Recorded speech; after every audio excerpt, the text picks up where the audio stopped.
আল্লাহর এই ঈমান বৃদ্ধি করার জন্য আল্লাহর কাছে দোয়া কবুলের জন্য সহজ আর সবচেয়ে মজার একটা কাজ আছে।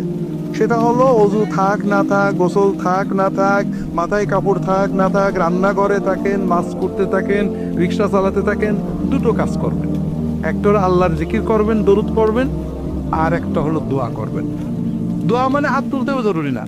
যখন কোনো মুসলমান নারী অথবা পুরুষ হাত উঠাক অথবা না উঠাক, মাছ কোটে, রিক্সা ধরে আছে, অজু থাক অথবা না থাক, মাথায় কাপড় থাক অথবা না থাক, যখন আল্লাহর সাথে কথা বলে, আল্লাহ আমার এটা দাও, আল্লাহ আমার সেটা দাও, যতক্ষণ কথা বলে ততক্ষণ একটা ফরজ ইবাদত করার মতো একটা ইবাদতের সব তার আমল নামায় লেখা হবে। 2 নম্বর লাভ হলো, এই যে দোয়া করছেন, আল্লাহ কোনো দোয়া ব্যর্থ করেন না।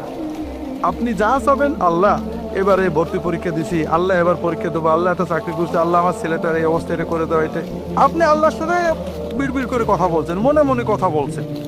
আল্লাহর কাছে যাই চাবেন, আল্লাহ সঙ্গে সঙ্গে দোয়াটা কবুল করে নেবেন।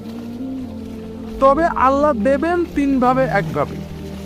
হয় যেটা চাইছেন ওইটা দেবেন, নইলে আপনার একটা বিপদ কাটিয়ে দেবেন, নইলে আল্লাহ আখেরাতে জান্নাতে আপনার জন্য সব জমা করে রাখবেন, লস নেই। 3 নম্বর, যতক্ষণ আল্লাহর সাথে কথা বলবেন মনটা ভালো লাগবে, কথা কি বুঝতে পেরেছেন? আর আল্লাহর জিকির করবেন সব সময়।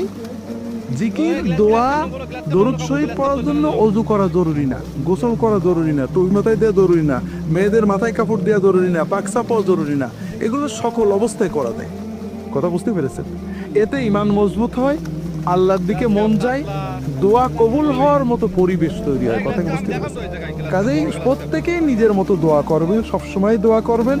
আল্লাহর কাছে চাইতে কৃপণতা করবেন না, আল্লাহ চাইলে দেন।